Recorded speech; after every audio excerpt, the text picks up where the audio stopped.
വാവരെന്നുള്ള കെട്ടുകഥ പൊളിയാൻ എന്തുകൊണ്ടാണ് ഇത്രയും കാലമെടുത്തത്?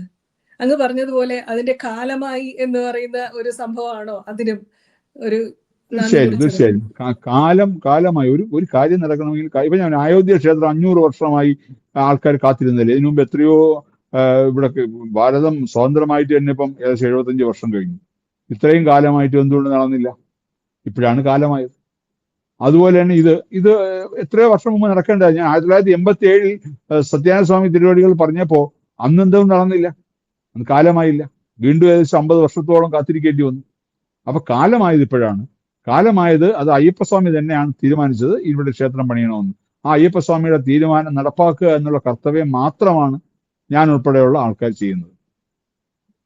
കാലമായി എന്ന് പറയുന്നതിന് നമ്മൾ മനഃശാസ്ത്രത്തിൽ ഒരു വരി പറയാറുണ്ട്, destiny is the strength of your desire എന്ന് പറയും. ഒരുപാട് പേര് അതിശക്തമായിട്ട് ആഗ്രഹിക്കുമ്പോഴാണ് അത് വിധിയായിട്ട് മാറുന്നത്, അതിന്റെ കാലം എത്തുക എന്ന് പറയും. അതുപോലെ എനിക്ക് തോന്നുന്നു എല്ലാവർക്കും ഇപ്പൊ അയ്യപ്പ ചിന്തയും ഹൈന്ദവ ബോധവും എല്ലാം നന്നായി വന്നപ്പോൾ അതിന് കാലമായി എന്ന് തോന്നുന്നു. മറ്റൊരു വാർത്ത അങ്ങ് അടുത്തയിടെ ഒരുപാട് മാധ്യമങ്ങളിലെല്ലാം കണ്ടൊരു വാർത്തയാണ്. VHP സാക്ഷാൽ നമ്മുടെ ആദരണീയനായിട്ടുള്ള ചിന്മയാനന്ദ സ്വാമിയുടെ മനസ്സിലുദിച്ച ഒരു സംഘടനയാണ് അല്ലെ, വിശ്വ ഹിന്ദു പരിഷത്ത്. ലോകമെങ്ങുമാണ് എന്ന് പറയാൻ പറ്റില്ല. അതിനൊരു ചരിത്രമുണ്ട്. അതായത് ഈ ഭാരതം സ്വതന്ത്രമായ സമയത്ത് പല ആൾക്കാരും പല നാടുകളിലും ഹിന്ദുക്കൾക്ക് ഒരുപാട് പ്രശ്നങ്ങളുണ്ടായിരുന്നു.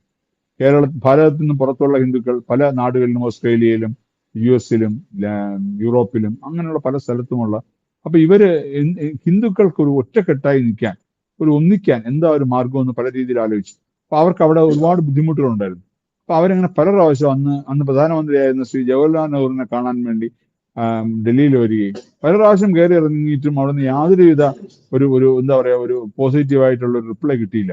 അപ്പൊ അവിടെ ഉള്ള ഒരു സ്റ്റാഫാണ് പറഞ്ഞത്, നിങ്ങൾ ഇങ്ങനെ ഇവിടെ കയറി ഇറങ്ങിയിട്ടൊരു കാര്യവുമില്ല, നിങ്ങൾ നേരെ നാഗ്പൂരിൽ പോയിട്ട്, അന്ന് രണ്ടാമത്തെ സത്സംഗജാലകാണ് ഗുരുജി ഗോൾവാക്കർ, അദ്ദേഹത്തെ പോയി കാണാൻ പറയാണ്.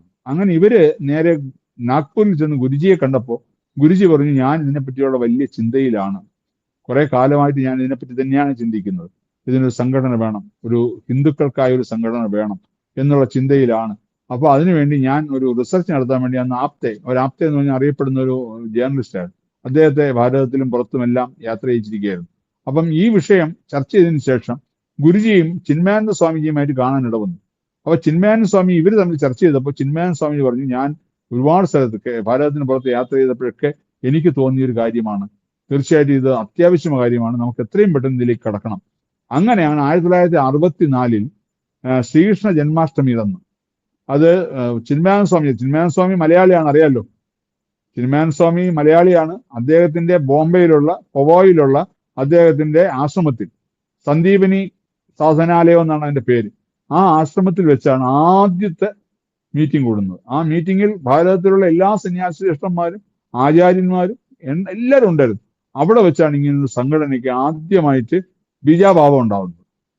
അത് കഴിഞ്ഞ് ഉടുപ്പിയിലാണെന്നാണ് എൻ്റെ ഓർമ്മ, 1965 അതായത് 4 ശങ്കരാചാര്യന്മാരും പങ്കെടുത്ത, സാധാരണ 4 ശങ്കരാചാര്യന്മാരും കൂടെ ഒരു സ്ഥലത്ത് പങ്കെടുക്കാറില്ല, കുംഭമേളയിൽ ഒഴിച്ച്, അല്ലാതെ ഇതിന് പങ്കെടുക്കാറില്ല. അങ്ങനെ 4 ശങ്കരാചാര്യന്മാരും ബാക്കി ഭാരതത്തിലുള്ള എല്ലാ സന്യാസിശ്രേഷ്ഠന്മാരും എല്ലാ ആചാര്യന്മാരും ചേർന്ന്, എൻ്റെ ഓർമ്മ ശരിയാണെങ്കിൽ അത് ഉടുപ്പിയിൽ വെച്ചാണ്. ആ ഉടുപ്പിയിൽ വെച്ചാണ് വിശ്വ ഹിന്ദു പരിഷത്ത് എന്നുള്ള ആ നാമം അവിടെ വെച്ചാണ് നൽകുന്നത്. 1965 അപ്പൊ ഇത്രയും വർഷമായിട്ട് ഭാരതത്തിലെ എല്ലാ ഹൈന്ദവ സമാജത്തിനും ഒരു ഉണർവേകി അവർക്ക് വേണ്ടി മുന്നിൽ നിൽക്കുന്ന ഒരു സംഘടനയാണ് വിശ്വ ഹിന്ദു പരിഷത്ത്. ആ വിശ്വ ഹിന്ദു പരിഷത്ത് ആണ് അയോധ്യ ക്ഷേത്രത്തിന് വേണ്ടി മുന്നിട്ടിറങ്ങിയത്. അപ്പം അതാണ് വിശ്വ ഹിന്ദു പരിഷത്തിന്റെ ഒരു ബാക്ക്ഗ്രൗണ്ട്. വളരെ നന്നായി ഒരു വിശദീകരണമാണ്. കാരണം എനിക്കും ഒരു തെറ്റിദ്ധാരണ ഉണ്ടായിരുന്നു, സ്വാമിജിയുടെ മുൻകൈയോടുകൂടി എല്ലാ സംഘടനകളും തീരുമാനിച്ചുണ്ടായതാണെന്നുള്ള അങ്ങ് വിശദമായിട്ട് പറഞ്ഞു തന്നു. അല്ല, സ്വാമിജിയുടെ മുൻകൈ എന്ന് പറഞ്ഞാൽ സ്വാമിജിയാണ് വിശ്വ ഹിന്ദു പരിഷത്തിന്റെ ആദ്യത്തെ അധ്യക്ഷൻ. വിശ്വ ഹിന്ദു പരിഷത്തിന്റെ ആദ്യത്തെ പ്രസിഡന്റ് സ്വാമി ചിന്മയാനന്ദനാണ്. ഒരു ചോദ്യമുള്ളത്, വാപുര ക്ഷേത്രത്തിന്റെ ഉദ്ദേശ ലക്ഷ്യങ്ങൾ എന്താണ് എന്നുള്ളതാണ്. അല്ല, ഉദ്ദേശ ലക്ഷ്യമല്ല, ഇതൊരു നഷ്ടപ്പെട്ടു പോയ ഒന്നിനെ തിരിച്ചു കൊണ്ടുവരികയാണ്. വർഷങ്ങൾക്ക് മുമ്പ് നഷ്ടപ്പെട്ടു പോയ, അതായത് ഈ ക്ഷേത്രം ഇവിടെ പ്രതിഷ്ഠിക്കപ്പെട്ടതാണെന്ന് ദേവപ്രശ്നത്തിൽ തെളിഞ്ഞിട്ടുണ്ട്. ആ പ്രതിഷ്ഠിക്കപ്പെട്ട ക്ഷേത്രം നഷ്ടപ്പെട്ടു പോയി. അതിന്റെ ദോഷം ഇന്ന് ആ നാട്ടിൽ നിലനിൽക്കുന്നു. ആ പല ആൾക്കാർക്കും അതിന്റെ ദോഷമുണ്ട്. ആ ദോഷം അവർ വ്യക്തമായിട്ട് പറഞ്ഞിട്ടുണ്ട്. ദോഷങ്ങളുണ്ട്, ആ ദോഷങ്ങൾ പരിഹരിക്കണം. ഈ ക്ഷേത്ര നിർമ്മിതിയിലൂടെ ഈ നാടിന്, ഹിന്ദു ജനതയ്ക്ക്, അയ്യപ്പ ഭക്തർക്ക് പുതിയൊരു ഉണർവുണ്ടാവും എന്ന് വ്യക്തമായിട്ട് ആ ദേവപ്രശ്നത്തിൽ തെളിഞ്ഞിട്ടുണ്ട്. ഞാൻ പറഞ്ഞില്ലേ, ദേവപ്രശ്നത്തിൽ വന്ന ആൾക്കാർ ആരും ഒരു എണ്ണം പറഞ്ഞ ജ്യോത്സ്യന്മാരാണ് വന്നത്. എല്ലാം ലിസ്റ്റ് എടുത്ത് നോക്കിയാൽ അറിയാം. കാരണം ഞാൻ 10-15 പേരുണ്ടായിരുന്നു. ബാക്കി സദസ്സിൽ ഇരുന്നവർ ഒരുപാട് പേർ. സദസ്സിൽ വന്ന ആരാണ്? പ്രമുഖന്മാരായ വ്യക്തികൾ, കേരളത്തിലെ എല്ലാ ഹൈന്ദവ സംഘടനയുടെയും പ്രധാനപ്പെട്ട ആൾക്കാർ, അതുപോലെ സന്യാസിമാർ, ഹൈന്ദവ ആചാര്യന്മാർ, എല്ലാം ഭാഗ്യം കൊണ്ട് ഈ ദേവപ്രശ്നത്തിന് നിലവിളക്ക് തെളിച്ചത്, അല്ലെങ്കിൽ ഭദ്രദീപം കൊളുത്തിയത് നമ്മളെല്ലാം ഇഷ്ടപ്പെടുന്ന, നമ്മുടെ കേരളത്തിന്റെ അഭിമാനമായ കേന്ദ്രമന്ത്രി ശ്രീ സുരേഷ് ഗോപിയാണ്. അദ്ദേഹം അതിനുവേണ്ടി രാവിലെ 7 മണിക്കാണ് ഭദ്രദീപം കൊളുത്തുന്ന സമയം.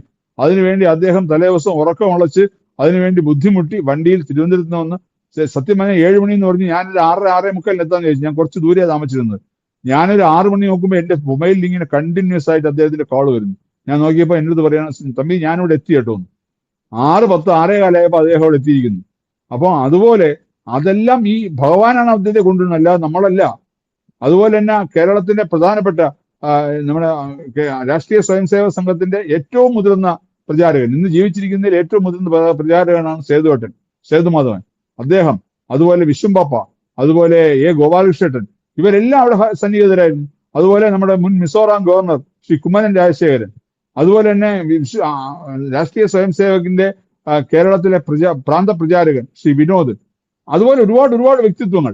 അതുപോലെ തന്നെ നമ്മുടെ ഇപ്പൊ കേരളത്തിന്റെ അഭിമാനമായി മാറിയ മഹാമണ്ഡലേശ്വർ ആനന്ദവനം ഭാരതി സ്വാമിയാർ. അദ്ദേഹം ഇപ്പൊ, കാരണം കേരളത്തിൽ നിന്ന് ആദ്യമായിട്ടാണ് ശങ്കരാചാര്യർ സ്ഥാപിച്ചതാണ് അഖാഡ സമ്പ്രദായം. ആ ശങ്കരാചാര്യരുടെ നാട്ടിൽ നിന്ന് ആദ്യമായിട്ടാണ് ജൂന അഖാഡയിലേക്ക് ഒരു മഹാമണ്ഡലേശ്വർ കേരളത്തിൽ നിന്ന് വരുന്നത്. അദ്ദേഹത്തിന്റെ സാന്നിധ്യം, പന്തളം രാജകുടുംബത്തിന്റെ പ്രസിഡന്റ് സാന്നിധ്യം ശ്രീ ശങ്കർ വർമ്മ, അദ്ദേഹത്തിന്റെ സാന്നിധ്യം, പിന്നെ ജ്യോതിഷ മണ്ഡലത്തിന്റെ പ്രസിഡന്റ്, അതായത് ആവണങ്ങാട് കളരി ശ്രീ രഘുനാഥ പണിക്കർ, അദ്ദേഹത്തിന്റെ സാന്നിധ്യം, പിന്നെ അങ്ങനെയുള്ള ഒരുപാട് ആൾക്കാരുടെ, ഇപ്പം അയ്യപ്പ സേവാ സമാജത്തിന്റെ അഖിലേന്ത്യാ പ്രസിഡന്റ് ഈറോഡ് രാജൻ, അദ്ദേഹത്തിന്റെ സാന്നിധ്യം, അതുപോലെ തന്നെ രാഷ്ട്രീയ സ്വയംസേവക സംഘത്തിന്റെ കഴിഞ്ഞ സംഘചാലകായിരുന്ന ശ്രീ AR മോഹൻജിയുടെ സാന്നിധ്യം, ഇങ്ങനെ ഒരുപാട് വ്യക്തികളുടെ ഒരു സാന്നിധ്യം ഉണ്ടായിരുന്നു അവിടെ. അതുപോലെ തന്നെ നമ്മുടെ സൂര്യകാലടി ജയസൂര്യൻ ഭട്ടതിരിപ്പാട്, അദ്ദേഹത്തിന്റെ സാന്നിധ്യം, കഴിഞ്ഞ റാവൽജി, ഞാൻ നേരത്തെ പറഞ്ഞില്ലേ ഭാരതത്തിന്റെ ഭരദേവതയാണ് ബദരിനാഥ് എന്ന്, കഴിഞ്ഞ റാവൽജി ഈശ്വർ പ്രസാദ് നമ്പൂരി, അദ്ദേഹത്തിന്റെ സാന്നിധ്യം. പിന്നെ മാത്രമല്ല നിങ്ങൾക്കൊക്കെ അറിയാന്നുള്ള ആരായിരിക്കും, മുരുകയുഗം LMR K ശ്രീ രജത് കുമാർ, അദ്ദേഹത്തിന്റെ സാന്നിധ്യം. ഇതുപോലെ ഒരുപാട് സ്വാമി പ്രമാനന്ദ, അദ്ദേഹം വലിയ ആശ്രമത്തിന്റെ അധിപതിയാണ്, അദ്ദേഹത്തിന്റെ സാന്നിധ്യം. സ്വാമി അയ്യപ്പസ്വാമിക്ക് വേണ്ടി ജീവിതം ഒഴിഞ്ഞു വെച്ച സ്വാമി അയ്യപ്പദാസിന്റെ സാന്നിധ്യം. ഞാൻ ചിലപ്പോൾ ആൾക്കാരെ പേര് വിട്ടുപോകും, കാരണം അത്രത്തോളം ആൾക്കാർ. പിന്നെ വിശ്വഹിന്ദു പരിഷത്തിന്റെ സംസ്ഥാന സെക്രട്ടറി അനിൽ പിള്ളയും, അതുപോലെ തന്നെ Vishwa Hindu പരിഷത്തിന്റെ working president Shri VR Rajasekharan, treasurer Shivakumar എന്ന് തുടങ്ങി മറ്റ് എല്ലാ സംഘടനകളുടെയും ആൾക്കാർ, അതുപോലെ ഭാരതീയ ജനതാ പാർട്ടിയിൽ നിന്നും ശ്രീ അഡ്വക്കേറ്റ് ജയസൂര്യൻ, അതുപോലെ തന്നെ രാധാകൃഷ്ണ മേനോൻ, ഇങ്ങനെ എല്ലാ സംഘടനകളുടെയും ഒരു സാന്നിധ്യവും ഒരു സഹകരണവും അവിടെ ഉണ്ടായിരുന്നു. അത് തന്നെയാണ് ഇതിന്റെ ഏറ്റവും വലിയൊരു വിജയം എന്ന് പറയുന്നത്. കാരണം ഇത് കൃത്യമായിട്ട് തെളിയിക്കപ്പെട്ടു കഴിഞ്ഞു. ഇനി ഒരു ഹിന്ദു സമാജത്തിന് ആത്മവിശ്വാസവും ആത്മധൈര്യവും നൽകാൻ, അല്ലെങ്കിൽ അവർക്കൊരു പുതിയ ഇതിലേക്ക് കടക്കാൻ വേണ്ടി ബാബുരസ്വാമി ക്ഷേത്രം അവിടെ ഉയരുക തന്നെ ചെയ്യും. അത് തീർച്ചയായിട്ടും ലോകത്തുള്ള എല്ലാ അയ്യപ്പ വിശ്വാസികളുടെയും സഹായ സഹകരണത്തോട് തന്നെ ചെയ്യും. 1 രൂപ തരുന്ന ഒരാൾ തൊട്ട് 1 കോടി രൂപ തരുന്ന ആൾ വരെ അയ്യപ്പസ്വാമിയുടെ ആ ക്ഷേത്രത്തിന് വേണ്ടി തീർച്ചയായിട്ടും ഞങ്ങളോടൊപ്പം ഉണ്ടാവും. ഇത് കഴിഞ്ഞ ഉടനെ തന്നെ എത്രയോ ആൾക്കാർ ലോകത്തിന്റെ പല ഭാഗങ്ങളിൽ നിന്ന് വിളിക്കുന്നുണ്ട്. പക്ഷെ ഇതിനൊരു കൃത്യമായി ഇനിയും അതിന്റെ ഒരു ട്രസ്റ്റൊക്കെ രൂപീകരിച്ച് അതിന്റെ എല്ലാം കറക്റ്റായിട്ട് മുമ്പോട്ട് പോകണം. അപ്പൊ അതൊക്കെ ആയി കഴിഞ്ഞാൽ തീർച്ചയായിട്ടും എല്ലാവരുടെയും സഹകരണവും എല്ലാ സഹായവും കൊണ്ട് തന്നെ ഈ ക്ഷേത്രം ഉയരും, ഒരു സംശയവുമില്ല. ഭഗവാൻ അയ്യപ്പസ്വാമിയുടെ കൃപാ കടാക്ഷം ഉണ്ടെങ്കിൽ അടുത്ത മണ്ഡലകാലത്ത് ഈ ക്ഷേത്രം പൂർണ്ണമായില്ലെങ്കിലും പ്രതിഷ്ഠയെങ്കിലും നടത്തി ആ വരുന്ന അയ്യപ്പ ഭക്തരെ അവിടെ വന്ന് ബാബുരസ്വാമിയെ കൂടെ ദർശിക്കാനുള്ള ഒരു സൗകര്യം ഒരുക്കാൻ കഴിയുമെന്നാണ് ഞങ്ങൾ വിശ്വസിക്കുന്നത്. ഭഗവാന്റെ അനുഗ്രഹവും ഭഗവാന്റെ ആനുകൂല്യവും ഉണ്ടെങ്കിൽ തീർച്ചയായിട്ടും ഇത് നടന്നിരിക്കും. വളരെ കേട്ടിട്ട് തന്നെ വളരെ ആവേശം തോന്നുകയാണ്. കാരണം എല്ലാവരും സ്വമേധയാൽ അല്ലെ, എല്ലാവരും എത്തുക, എല്ലാവർക്കും അതിൽ പങ്കെടുക്കുക. അയ്യപ്പൻ എന്ന് പറയുന്ന വികാരം എത്ര വലുതാണ് എന്നുള്ളത് അങ്ങയുടെ വാക്കുകൾ കേൾക്കുമ്പോഴാണ് മനസ്സിലാകുന്നത്. അത്രയും ആൾക്കാർ കാത്തിരിക്കുകയാണ് വാപുര ക്ഷേത്രം ഉയരുക. നമ്മുടെ നാട്, എനിക്ക് തോന്നുന്നു കേരളത്തിന് തന്നെ അതൊരു ഐശ്വര്യമായിരിക്കും എന്നാണ് തോന്നുന്നത്. ആ നാടിന് മാത്രമല്ല, തീർച്ചയായും തീർച്ചയായും. കേരളത്തിന്.